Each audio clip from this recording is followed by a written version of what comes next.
Don't worry about it. Tyrone TG3 here. Pocket the Monster. Hot Eyes On. Episode 35, 36, 37, and 38. Yes, I know it's been a long time. It's been a very long time, and I do apologize. But I decided I was going to go ahead and review 4 episodes. And yeah, part of the reason, and I'm going to be real with y'all, I got lazy. Well, not necessarily that I got lazy. I have a lot on my plate, and this isn't me making excuses. This is just the cold, hard reality of it. I have a lot on my plate. Between streaming literally every day on the Twitch channel, which is right here, between streaming every day on the Twitch channel, as well as uploading some of the videos from said stream from my Twitch channel. On top of that, I work 2 jobs through the whole week. And on top of all of that, I also make sure that I'm keeping up with a lot of things. And I even had to watch the episodes themselves, obviously, and that takes time. Just in making sure I literally eat dinner. And get some healthy amount of sleep so I'm not a zombie for the next day and for the stream. I got a lot on my plate. And again, that's no excuse. I always find a way. But I always try to make sure that it's with reasonability. And lately, these last few episodes, thankfully, have been episodes that haven't been too plot intensive and haven't really been talked about a lot. They've been briefly mentioned in passing on Twitter, but nothing too heavy to the point where you feel like you're overall missing giant gaps of experiences. Yes, there have been character development episodes, and some would even argue filler for Pokemon Horizons in the past few episodes. Most of these weeks, as we last stopped, I was on episode 34. We're now in episode 40, which means 6 episodes have passed already. I decided to review these 4, one because I wanted to keep a healthy space of episodes that are in there, and 4 seemed to be a decent even number in order to review these 4 episodes because they all revolve around the growth and development of characters as well as relations and teamwork. How the characters interact and act with each other, as well as making the world of Horizons build and get bigger. So I feel like this episode was really good for those things. All 4 of these episodes serve that purpose in some way, shape, or form. Some do it a little bit better than others, and some are a little bit more forgettable than others.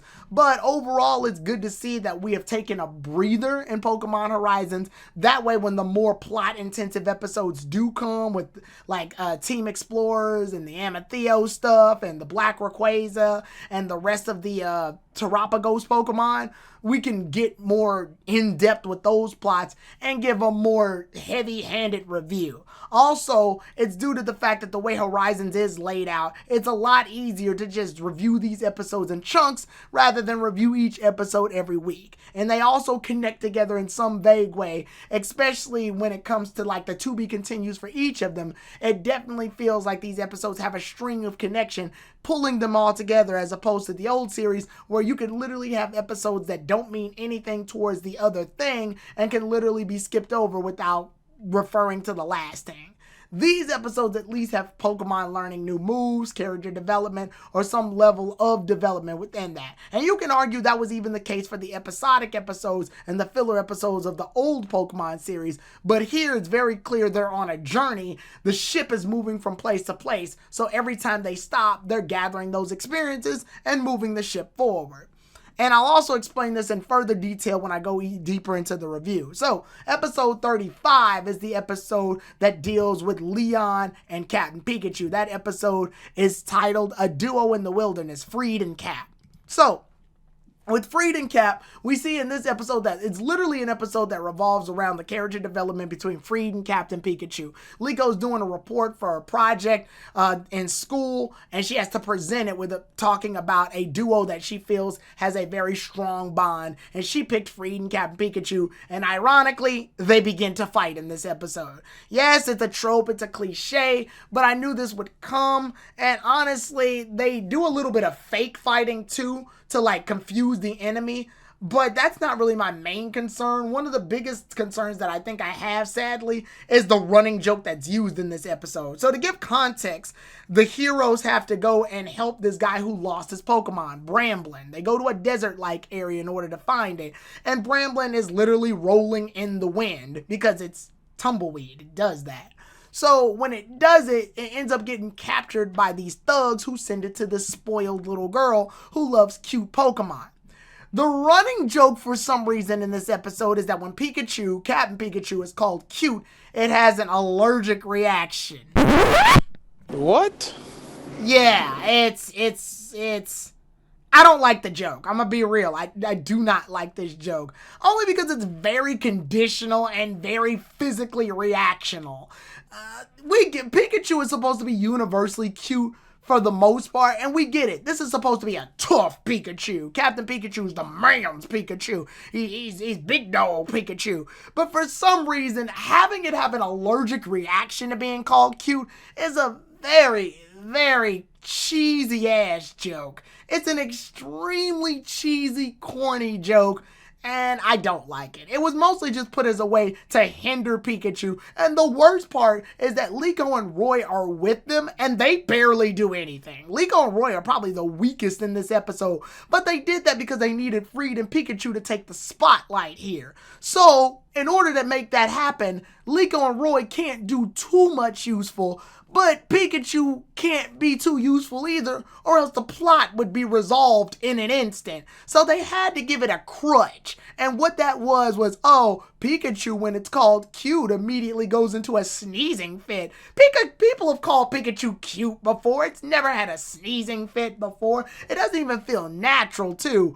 Honestly, if they really wanted Pikachu to have a reaction to being called cute, I would have been much more acute tuned to the idea that if Pikachu was called cute, we get the Professor Ivy situation.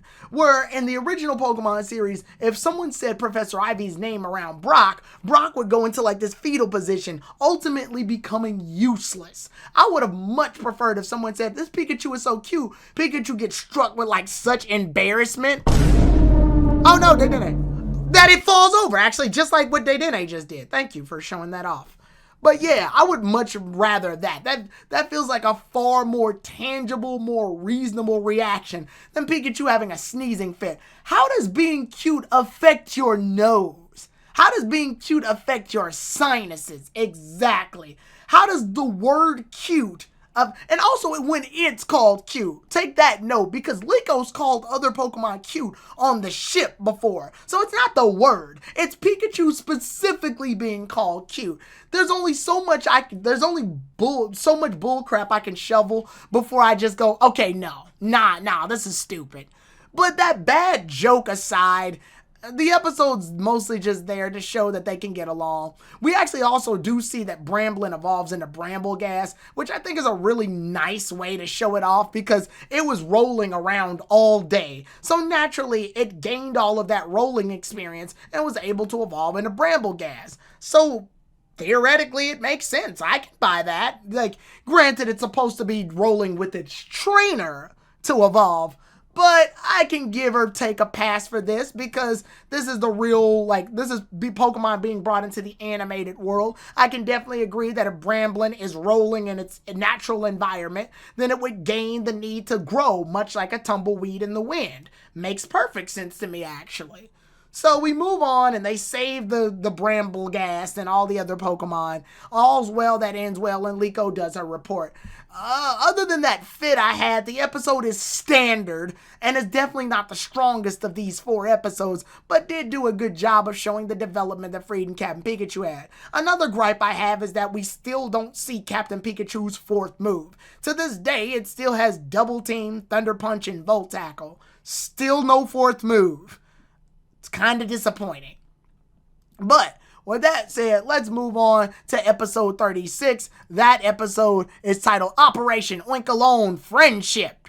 So this episode was a very cliche episode if you've ever watched Pokemon just in your life. This is a very standard Pokemon series episode to a point. I say to a point because here's what happens. Dot, aka Groomin, aka Nidothing, was given a call as a special request from somebody online to help it have its Oinkologne compete in a tag team contest with other pig Pokemon. they go ahead and take this case and they head down, and it turns out that Oinkologne wants to team up with the male Oinkologne. The female one wants to team up with the male one because it has affections for it. And this would all be said well and done, but the girl who owns the Oinkologne absolutely hates the kid who owns the male Oinkologne. Now, I thought this episode was going to follow the exact same trope that all Pokemon lovey-dovey episodes follow, where the boy and the girl don't like each other, but their Pokemon love each other. Mwah, mwah, mwah, kiss and maybe more. But no, they don't. They actually put a plot twist in this cliche. The female Oinkologne loves the male Oinkologne, but the male Oinkologne is suave. He's too much. He doesn't care for the lowly peasant female Pokemon that want to team up with him. He's too prestige and good for them. And it breaks female Oinkologne's heart, pretty much. So what they got to do is that they got to get her groove back. No, seriously, they give her like a makeup and everything. Like they go the whole 9 yards to make this thing be that bitch. And honestly, for a while it doesn't work. I do like that Quaxly has this weird dance off where it starts like rizzing up all the other pig Pokemon. Sin City was a Mavia. But anyway, after that's all said and done, we see that during the battle, the female Oinkologne does wind up using more powerful attacks, and that catches the attention of the male Oinkologne, and then Liko learns the truth. Not only does the female Oinkologne love the male Oinkologne, but the female trainer loves the male trainer. She's just hiding it because she's being a super tsundere right now. And once that's all settled and done, they tag team, they work together in a battle, they become friends, and it's possible that their relationship can blossom. Cute. Right? Next, we move on to episode 37. This episode is titled Fuecoco Becomes a Bad Boy? So, this episode, it turns out the excavators need to dig and there's a giant rock in the way. Yep, a weird premise for the Rising Voltacklers, but I do like that they take the case. I like that they take the case because it's good to see that the Rising Voltacklers are actually doing things for currency. Like, it's good to see that they're traveling along and collecting currency and even stopping at certain areas and places in order to obtain currency and obtain money and then use that money to buy material. Like, they bought groceries already, they bought iron, they bought food supplies. Hell, in a few episodes, they're going to buy more materials for the ship. I'm glad they decided to go ahead and go this route because it feels realistic. It is a much more tangible way to show that the characters are going from one spot to another, not only building the world that they're in, but using that world in order to continue towards the rest of their journey. It's a lot better than just, oh, we need food. Boom, boom, boom, boom, boom, boom, boom. We have food. Like in the old Pokemon series. You never really got to see Ash or the others use money, use currency, go to stores, do things to get money. You never seen Ash go, I gotta battle this guy so I can get some money so that I can blah, blah, blah, blah, blah. No, we never see that. Here, we see them use money. We see them use currency. We see them obtain currency. We see them use that currency to buy materials and other needs. We see them go shopping. And it's never an unbelievable feat. The characters don't just go to the store and then wind up getting the item. No, we know that the characters did something to gain money last time, and thus they received the money, and thus they use that money to buy other things. It's little things like that that build your world. These are the themes of the world created by the characters of said world. So, we move on. And once we get to the excavation site, we learn very quickly that the Sandile are there. But not just the Sandile and the Crocorox are there. And they're the ones causing much of the nonsense that's happening in the excavation area. But it turns out that Fuecoco and Roy end up getting caught in a sand dune and they wind up underground. When they search the area underground, they see the Crocorox, Sandiles, and the Crocodile. Turns out the Crocodile is like the female one because you can see like the little eyelashes, and it's the mother of all of them. And I like that. I like that attention to detail. That's a very nice attention to detail. She's like the leader of the pack and everything. I like that. Turns out the babies are very soothed by music.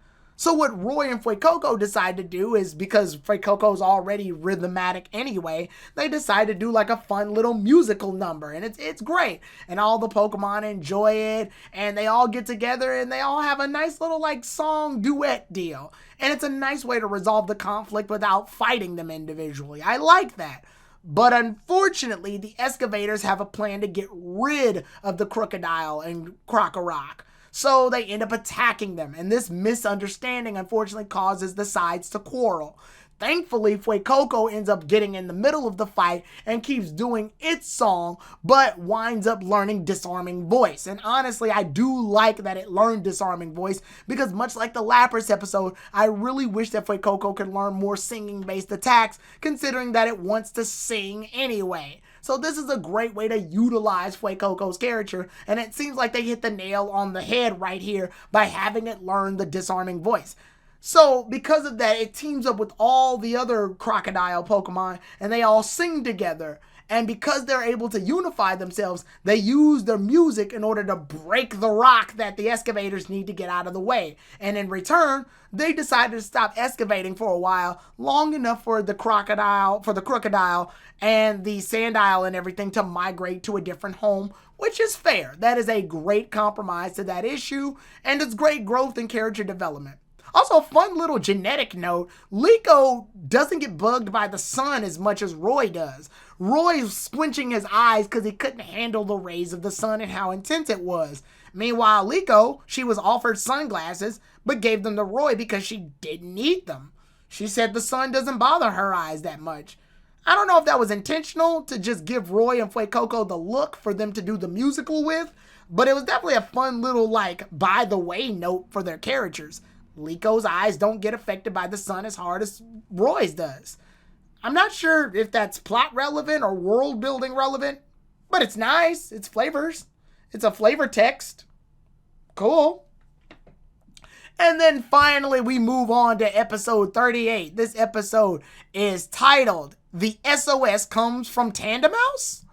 So this episode is very interesting for a certain reason. But for now, let's go over that plot summary. Hatenna is very engaged with Chansey because all the Pokemon are getting their checkups today, and thus Chansey is giving them soft-boiled eggs and is also using the move Heal Pulse in order to heal each and every Pokemon. Now, this is interesting. Liko has a Hatenna. If you don't know, Hatenna evolves into Hattrem and then to later Hatterene. Hatterene, it reacts to people's emotions. And if they react too hard, Hatterene smacks them. Chansey, on the other hand, evolves into Blissey. When people have emotional reactions, Chansey will heal them. These are two opposing characters. Yet, for some reason, Hatenna is very admiring of Chansey. But that's just because, one, Liko admires Molly, and thus the same Hatenna admires Liko and will gain its emotions of that of the trainer. So just following its other course, it is following a completely new emotional course based off of the friendship and development that it's gaining, not only from its trainer, but from a Pokemon that's doing something that's based on emotions. One Pokemon heals and is positive reinforcement based on emotions, while the Pokemon that it's destined to evolve into responds negatively to strong emotions. But that tide is completely changed when it's exposed to two factors that changes overall growth and development. And I love this. I love the idea that a Pokemon that can still react to emotions is reacting to emotions in a completely different way based on its upbringing. That's how you make Pokemon change based on their character. It's just like making a Pokemon that's strong but naturally violent be a Pokemon that's strong but a defender instead, because the trainer itself is a defending person, a protective person. It can still utilize its actual embodied animal instincts like traits, but use them in a way that's more utilitarian towards the person that it gained its bonds with. I could be looking too deep into this, but I just like it, okay? So whatever. Anyway, Hatenna wants to learn the move Heal Pulse. So it doesn't quite learn that yet. But later we do see that two mice Pokemon are injured. When the Pokedex scans it to be Tandemaus. Now this is what's interesting. We later find that the second mouse of the Tandemaus duo is underground. Liko goes to find it because she's small enough to go through the crevices. When she goes to find it, for some reason, Sprigatito as well as the other Pokemon sense that there's something further down the area. Tandemaus continues to move forward as well because it knows there's something further in, and they find 2 little mice. Once they bring the mice together, it's confirmed that this is not Tandemaus, this is actually Maushold. And at the end of the episode, the Pokedex scans it as Maushold. But this is interesting. When they're scanned together, at least the 2 adult mice, they're called Tandemaus. The Pokedex confirms it as Tandemaus. But when the 4 Pokemon are together, it's scanned as Maushold. Now, the reason this is so interesting, though, is because usually when a Pokemon evolves, no matter what the situation is, that Pokemon is scanned as the Pokemon's final product. But in this situation, the Pokedex mistakenly scans 2 Mausholds, or 2 Tandemaus, it scans the 2 mice as Tandemaus, when in actuality it's Maushold, just without the other 2 mice. So what happens here exactly? It'd be like if I scanned 1 Diglett on my Pokedex. It's a Diglett. But if 3 Digletts were together, would it scan it as a Dugtrio? Or would the evolutionary process cause that to be a Dugtrio? We've never seen a situation where this happens, so we don't know. And obviously you could make the argument, well, it's obvious those 2 have varying traits. Yeah, but the same can be said about the Maushold. The other 2 tiny Mausholds are clearly different. They are the mice that combine to make the Maushold part. But the other 2 are Tandemaus. But the Tandemaus already make Maushold when they evolve. But when Pokemon usually evolve, they evolve. But this is a situation where Tandemaus doesn't evolve traditionally. If it evolves, its evolution isn't that it changes form, it doesn't change shape, it doesn't change size. It gets 2 baby mice. So, what does its evolution look like? Does it glow and then 2 just show up? Does 2 just show up? In the games, 2 just show up. It's very weird to really think about, but it's one of those things where the Pokedex scans it as such. Back in the day, in an old Pokemon series episode, Ash scanned Meowth, but it was dressed up as Sunflora.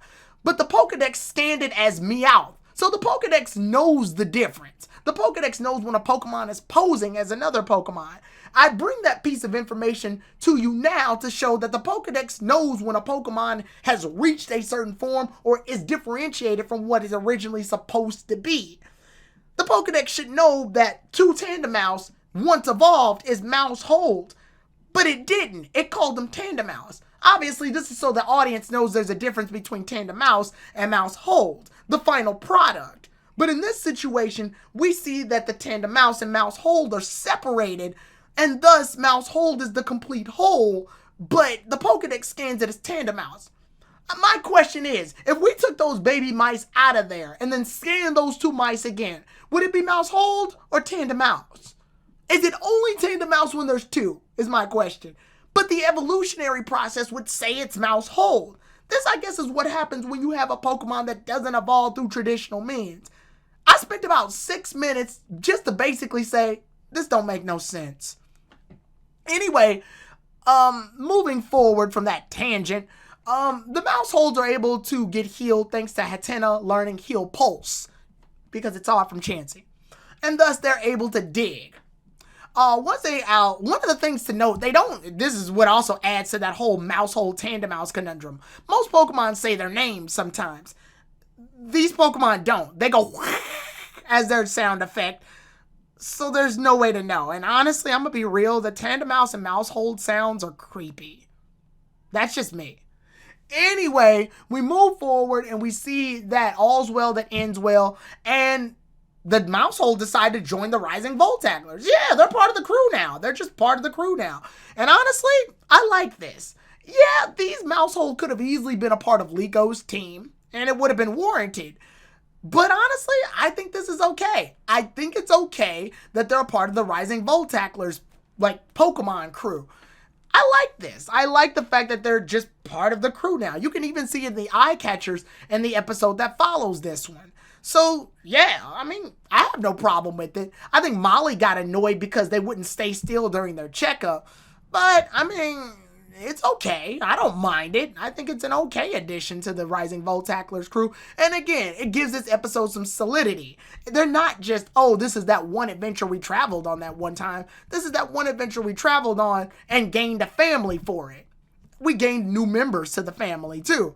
So overall, pretty good. And Hatenna learned her heal pulse. And it's good. I'm glad to see that Hatenna is basically becoming the white mage of Liko's crew. So that's pretty cool.